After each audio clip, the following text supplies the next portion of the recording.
The faintest stirring of the trees by balmy breeze so slight, the steady buzzing of the bees on homeward hiving nights. So begins a poem by Queensland writer Eddie Harper, describing the music in the soul. But on many properties in central Queensland, the music is striking a more jarring note. Throughout the Capricorn region, expanding cultivation is transforming our best grazing country to crop, focusing increasing attention on our eucalypt woodlands for pastoral purposes. More than 9 million hectares of eucalypt woodlands make up the bulk of the Capricorn region's native pasture resources, and so far, management of these communities has been essentially low-key. The purpose of this film is to provide guidelines for tree clearing programs and make you think before you clear the trees on your land.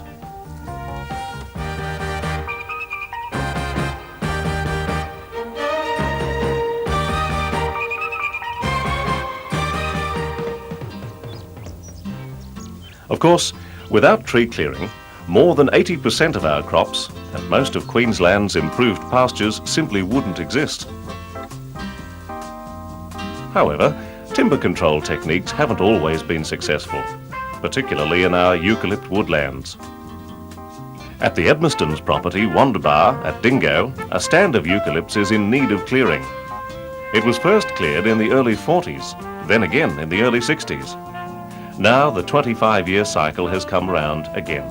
Most of it would be seedling that has come back, and it takes about that long for them to grow up to big enough to treat them again. Dad's idea was that if you had it too cleared, it was too cold in winter and too hot in summer for the cattle to graze. So he was a great believer in leaving shade trees and any good trees that could be useful for timber work. Most eucalypts regularly produce large quantities of seed, so there is a constant potential for seedling establishment close to the existing trees. It is also important to note that in natural stands of eucalypts, only about half of the stand density comprises adult trees. These are the ones most likely to be treated during initial clearing. The remainder are ignored or perhaps not seen, and usually require follow-up treatment as their growth accelerates after the removal of competition from the older trees. Unwise or unsuccessful initial clearing can result in serious regrowth problems, leading to production losses and even long-term damage, which may be so serious as to make the initial development totally unwarranted. So we come to the question, to clear or not to clear? In much of Queensland, clearing trees has the advantage of doubling grass production, and usually doubles the live weight gained by cattle on a per head and per hectare basis. So, from the point of view of productivity, there would seem to be an excellent case for clearing. But in so doing, there is a need for careful planning. It cannot be done without thought for both the environment and the native fauna.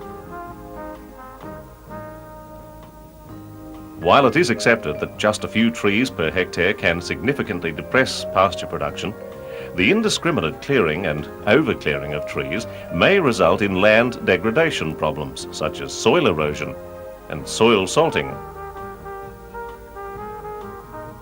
So short-term gains in cleared land could eventually leave you with a long-term loss of production and profits.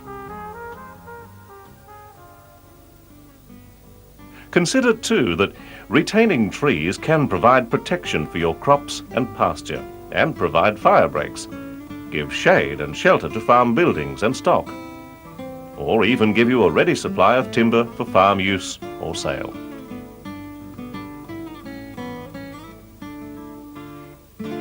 But having established that a clearing program is required, pasture research workers in the Queensland Department of Primary Industries make the following recommendations. Firstly, It is desirable to clear eucalypt woodlands on a face, leaving 10 to 20% as shade and shelter trees in strips or clumps. These shade areas must be of sufficient size to be self-regenerating and not easily burnt out over time. Ideally, strips should be 100 metres wide and clumps 2 to 5 hectares in area.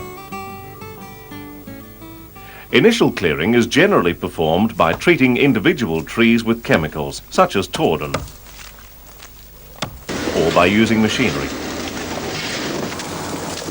Machine clearing is commonly carried out by drawing a chain between two heavy tractors or bulldozers, but this can cause undesirable problems if the cleared land is not required for cultivation and sowing of pastures. Some land types are especially prone to erosion when the soil is disturbed. As can be seen here, the aftermath of machine clearing may result in considerable regrowth, once more setting the pattern for a regular cycle of clearing which may have been avoided in the first place.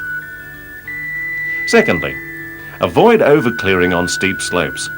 The increased volume and velocity of runoff water can scour out gullies and eventually lead to more serious erosion or landslips. What may be a simple job in the short term may prove to be a very costly, ineffective exercise in the long term. Overclearing may also cause a salting problem. There are landscape positions where trees should be more effective in using groundwater and reducing salting, such as toe slopes, creek lines, crests, or valley floors.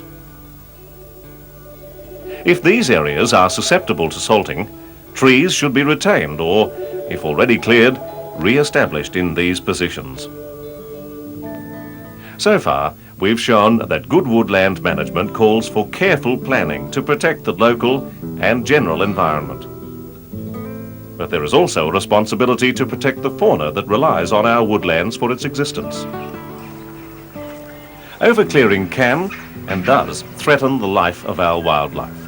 Not only the large marsupials, which are often regarded only as a pest, but also the bird life, and on some central Queensland properties, the koala. The requirements for conservation of flora and fauna can be met within a woodland management framework by strip clearing and by maintaining wildlife corridors around paddock boundaries and along rivers, creeks and drainage lines. Well, strips and clumps help to provide habitat and protection for your native fauna and flora. They'll help especially with the smaller animals and birds, which are very important and beneficial to you in insect control programs. If you can join the strips, say, along your drainage lines and creeks to the clumps of larger areas that you might have kept on the higher country or on your less productive country, it provides corridors for movement of these animals and birds, such as the koalas we've seen here today. If you look at it in the long term, by maintaining this ecological balance that we've talked about before, we can ensure that you get long-term productivity from your country. Since the beginning of European settlement, the clearing and thinning of vegetation has been a prime activity of pastoralists in order to promote greater production of grasses. And today, many of those pastoralists have reaped the rewards or the punishments of woodland clearing as a legacy of initial clearing. The Queensland Department of Primary Industries suggests that the adoption of a woodland management program will add further rewards and remove many of the headaches of the past. I'd like to reinforce two main points out of this presentation. Firstly, when you clear eucalypt country, do so on a face. This is to minimise the amount of regrowth that you'll get in the future. But when you do so, the second most important point is to leave adequate shade, shelter and timber reserves in the form of strips or clumps. And when you leave these strips and clumps, make sure they're of adequate size. It's very important to leave these areas so that they not only satisfy your generation, but the future generations as well. So, before you clear, contact your local extension agronomist in the Department of Primary Industries for advice on planning your clearing program, or write for a copy of the publication Clearing Eucalypt Country.